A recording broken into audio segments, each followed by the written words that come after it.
ma'am. Nakita na, ma'am. Thank you, ma'am. So today, this is Rodrigo Chian. I'll report about the signs of healthy and unhealthy self-esteem. Next slide, ma'am. Palihog. So the objective at the end of the discussion, you are expected to discuss the range of self-esteem, identify the signs of healthy and unhealthy self-esteem, enumerate and discuss the ways to improve low self-esteem of a child, identify the benefits of healthy self-esteem, and discuss how to build a child's self-esteem and keeping it positive. Content outline of my report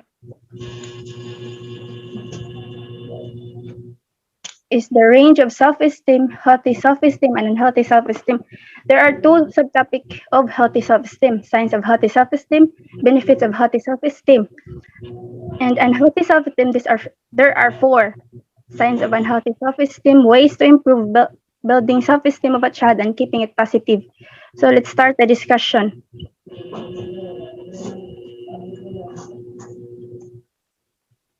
Self-esteem is important for everyone. Why? Because it influences all our choices and decisions and affects every aspect of our lives, including our behavior and how we value ourselves.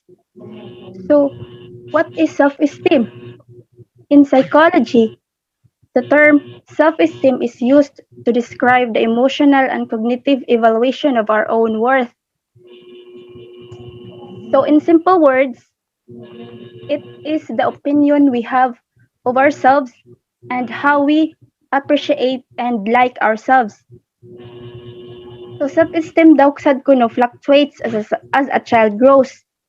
It is frequently changed and fine-tuned because it is affected by a child's experiences and new perceptions. Example, especially when a child reach the adolescent stage, di ba he or she knows how to put some makeups on his on her own face. That's how they appreciate and love themselves. So parents need to be parents need to be aware of the signs of both healthy and unhealthy self-esteem. So let's go to the range of self-esteem. Self-esteem tends to fluctuate over time depending on your circumstances. It's normal to go through times when you feel down about yourself and times when you feel good about yourself. Example, when you have a relationship breakup, di ba makapangutana kas imong kaugalingon, am I not enough? So it is normal to feel hurt or you will feel down. But you will feel good when you have to meet new friends and you will meet someone else in time. Generally, however, self-esteem stays in a range that reflects how you feel about yourself overall and increases slightly with age. Next slide, ma'am.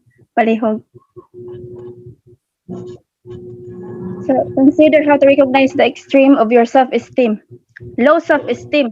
When you have low or negative self-esteem, you put little value on your opinions and ideas. Like if you have some opinions and ideas, you need to say it loud. Don't feel fear. It's your opinion. Just feel confident.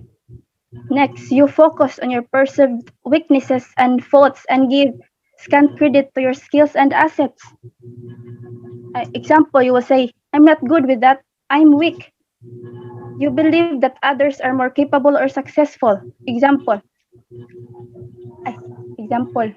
I'm not good. I'm not intelligent.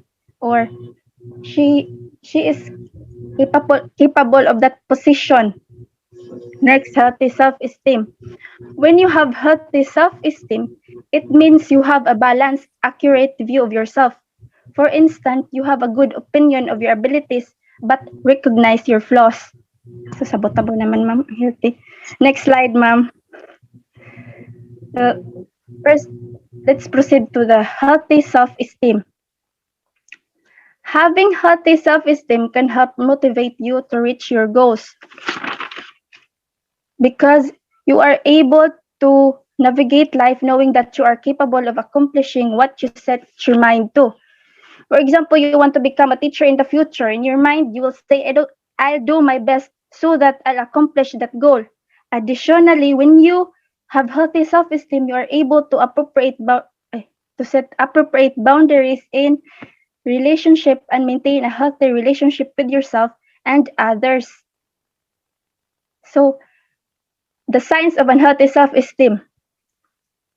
There are some sample ways to tell you have healthy self-esteem. You probably have healthy self-esteem if you first avoid dwelling on past negative experiences like relationship struggles and death of loved ones.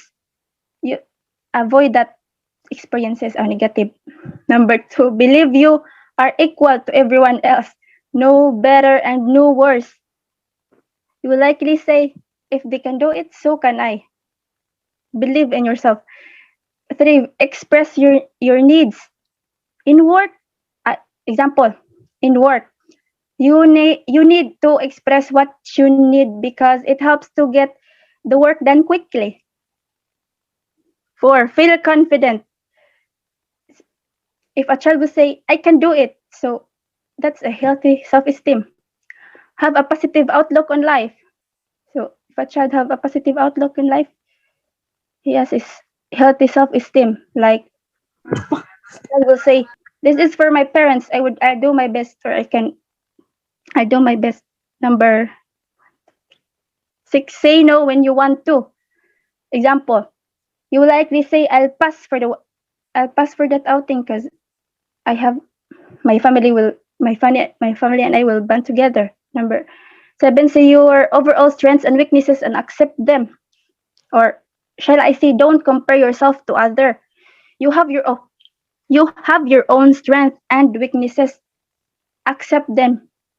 And every child have different weaknesses and strengths. Next slide, ma'am. Thank you. So, Drinatas, a child who has healthy self-esteem tends to enjoy interacting with others. He or she is comfortable in social settings, enjoys group activities as well as independent pursuits. When challenges arise, she is able to work toward finding solutions.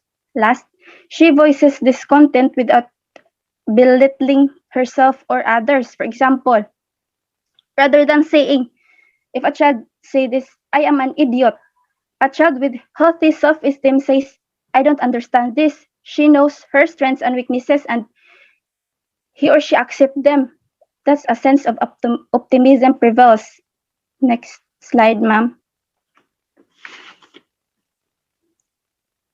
Drinata's benefits of healthy self-esteem. When you have value yourself and good self-esteem, you feel secure and worthwhile. You are open to learning and feedback, which can help you acquire and master new skills. So, with healthy self-esteem, you are assertive in expressing your needs and opinions. Assertive means speaking up of yourself. So you are able to express your feeling and opinions. Confident in your ability to make decisions. Kung naa kay self-esteem, kung healthy mo self-esteem, confident you're in your ability to make decisions, to show your abilities to others. Feel confident to show your abilities to others. Don't feel fear. 3. Able to form secure and honest relationships and less likely to stay in unhealthy ones. So kung naa kay healthy self-esteem, you have also healthy relationship with others. 4. Realistic in your expectations and less likely to be overcritical of yourself and others. When expectation is realistic, it's easy for a child to experience success and feel personally valuable. So last, more resilient. Kung naa kay healthy self-esteem, more resilient and better easy to weather stress and setbacks. Resilient people do experience stress, setback, and difficult emotions, but they tap into their strength and seek help to overcome challenges and work through problems. Next slide, ma'am.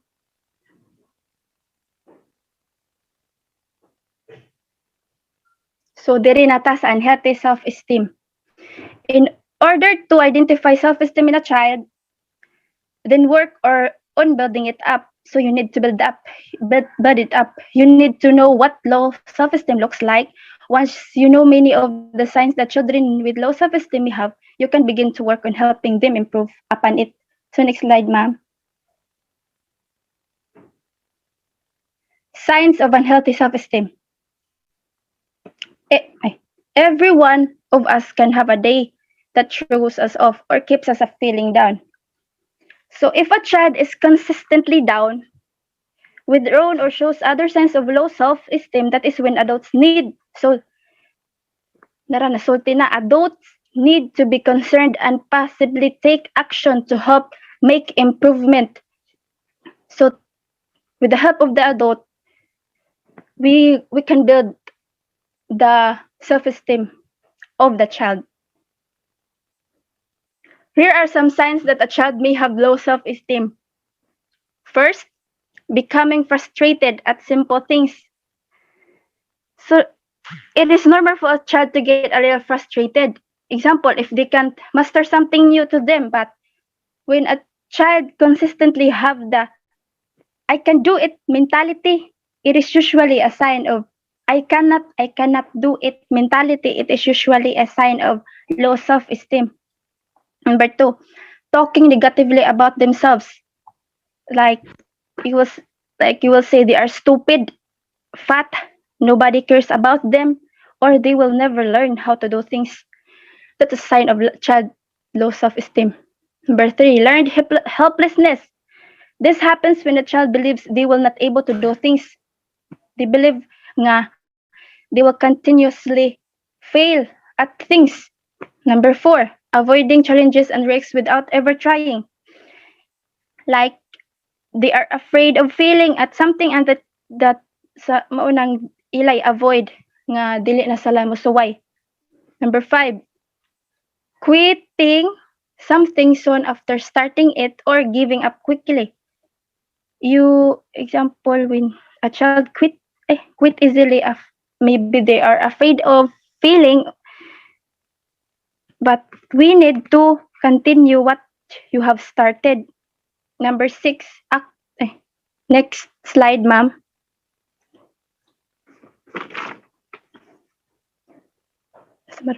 Acting like a baby or showing signs of regression.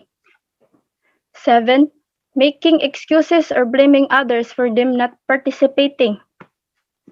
Example, a child will say, that coach is stupid. That's a sign of low self-esteem. Number 8, declining grades in school or a loss of interest in school and other activities. Number 9, withdrawing socially or in school or activities. Maybe a child will say the school is boring. Number 10, having a negative influence from peers or becoming very sensitive to how others feel about him or her. Last, being aggressive or bullying. Those signs of healthy self-esteem that I read, children may not exhibit all of those, but they are common ones that adults will want to watch out for. So adults need to observe or watch every behavior of a child. As an adult, so you must observe your child's behavior. Next slide, ma'am. So there are ways to improve. Once you have identified a child that has low self-esteem, there are things that can be done to help build it up. Teachers. So there mention na. Teachers, friends, family members, and other adults can help a child build their self-esteem. So these are the following ways to improve a child and healthy self-esteem. First, watch your words. It is important for adults to watch what they say to children. For example, if a child drops a glass of milk on the floor, how the adult respond is important. Saying something like, "You are stupid. Look at this mess you made." This is going to have a negative impact on the child esteem, di ba? Number 2, role model. The adults in every child's life are role models for how one should behave. So whether we realize it or not, children are always observing us, and they will go on to mimic that behavior. Ang lesson on, as such, adults need to make sure that the behavior they displaying is something they want children repeating. So sabotable na. Number 3, redirecting beliefs. If a child says to an adult that they are stupid or that they can do something, the adult should respond in a manner that will help to redirect that thought. For example, saying something like, I think you would be great at doing this. You just need to practice a little more. This will have a positive impact on the child's self-esteem. Number 4, nurture and love. Children need a safe, loving, and nurturing environment in which to grow up. So when parents or other adults can provide this, so they will feel safer and as if their lives are more predictable and comforting. So as adults, we need to give time to our children, time to bond, parents time to bond and time to talk with each other. Number 5, next slide, ma'am. Get them involved. Children need to be involved in activities that will let them learn, express themselves, challenge them, and test their skills. It is important to get feedback from the child as to what type of activities interest them and try to get them into those. Diba, panagsa ang mga parents try to force children to engage in activities nga dili nila gusto. For example, making them play sports like soccer or volleyball, etc. Volunteer work is another great way to get kids involved and help their self-esteem. Last, ways to improve. Give responsibilities. Giving children age-appropriate responsibilities is a good way to help build their self-esteem. Determine what they can do, get them involved in doing it, and reward, or kung naa kay isugo or matuman nila, imutagan sila reward or praise them for their work. Whether there are problems at home or at school, parents, caretakers, teachers, and the school counselor can work together to help build a child's self-esteem. So building a child's self-esteem is often a team effort, yet it's one that everyone benefits from.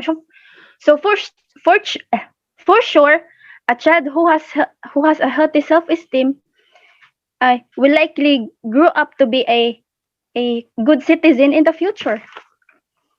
Next slide, palihog, ma'am. Thank you, ma'am. So, diri na tas building self-esteem of a child. In order to help build self-esteem in a child, it is crucial that parents and other adults avoid negative name calling. So, we need to avoid negative name calling. What is negative name calling? Can be any words that they are using toward a child, which are usually done out of anger or disappointment at something they have done or have not done. Next slide, ma'am. So these are some examples of common negative name calling that parents engage in include stupid, lazy, selfish, babyish, idiot, moron, sloppy, clumsy, bad, careless. So parents ayaw ni kanang gamitan nga mga negative name calling because these insults are felt by the child, no matter if they are spoken alone or if they bird in a sentence. Bisag isulti ra one word na sakit, makafeel nagsakit sa bata. Not only do such insults hurts the child's feelings, but they are absorbed by the child and murag yan na gituhuan nga mauna siya, or he or she begins to believe them, gituhuan ang nagsulti. So next slide, ma'am, palihog. Keeping it positive. Everything that a parent wants to address with their child can be done so in a positive manner. So nasa positive. And the real kicker here is that it will have a much more effective outcome than the negative route ever will. So here are some examples of what this looks like. Next slide, ma'am. Thank you.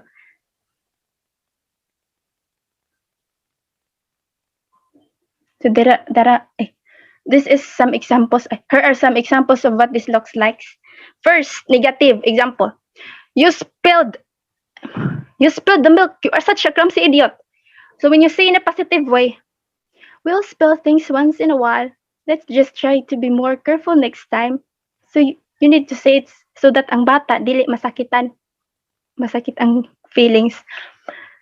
Second example, negative. You are never going to pass math class. What are you, stupid or something? You'll say in a positive way. I think if you really study and apply yourself, you can bring this grade up. How about if I work with you? Help you understand the concept better. So that's a next slide, ma'am. Kami na lang oras. Keeping it negative. I don't know why you even play basketball. You never get a basket. In a positive way, just keep practicing